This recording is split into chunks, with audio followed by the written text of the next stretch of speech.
यरमई हरदिया दूब पातर है। यरमई हरदिया दूब पातर है। यरमई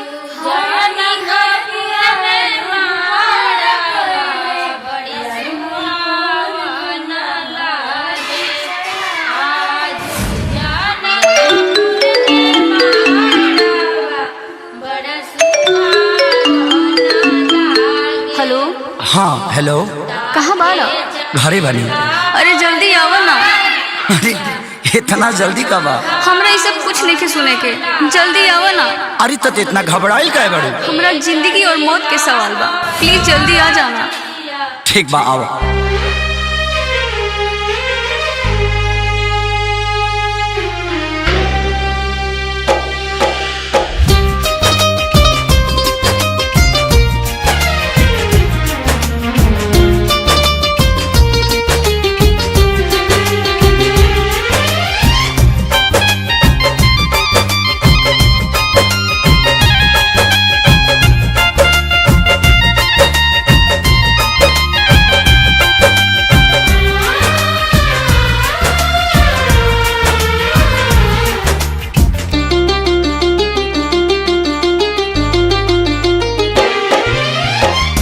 पगली के भइल बाटे पागल के दासा, आज हमरा पता चलल प्रेम के भाषा।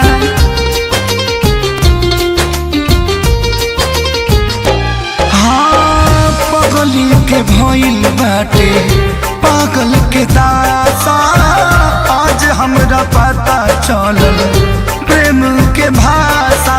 रोते रोते मिले हमसे आयल बड़ी, रोते रोते मिले हमसे आयल बड़ी।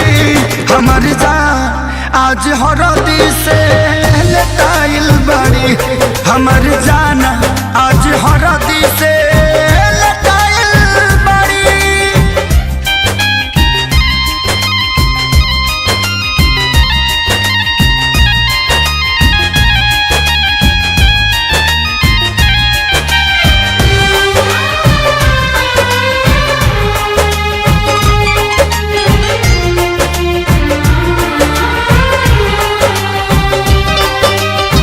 घर परिवार देख खोजत होई जा, छतिया पमुड़ी धके रोवा तारी एही जा।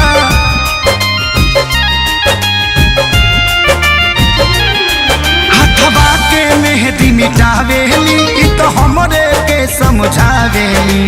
अखिया बाल राइल पागा लाइल बड़ी, अखिया बाल राइल पागा लाइल बड़ी।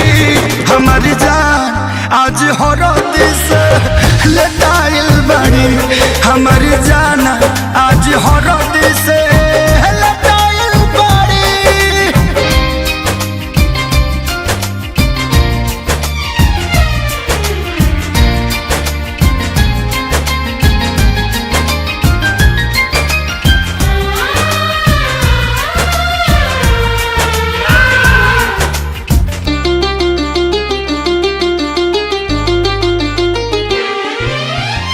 रोवला से इनका झरे बनावा के पाता, प्यार के मतलब रब जिया जुए बुझाता।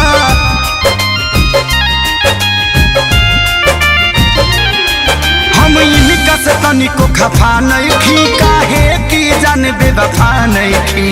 अखिलेश के खेसारी खाती भुलायल बड़ी, अखिलेश के खेसारी खाती भुलायल बड़ी। हमर जान आज हरद से लटाइल बड़ी, हमर जान आज हरद से लटाइल बड़ी। ए जान हम तो के छोड़ के ना जाए। सुना, कुर्बानी के नाम ही तो प्यार होला, और प्रेमी से बढ़ के परिवार होला। सबके इज्जत के बात बजान, तोहरा चले के परी चल।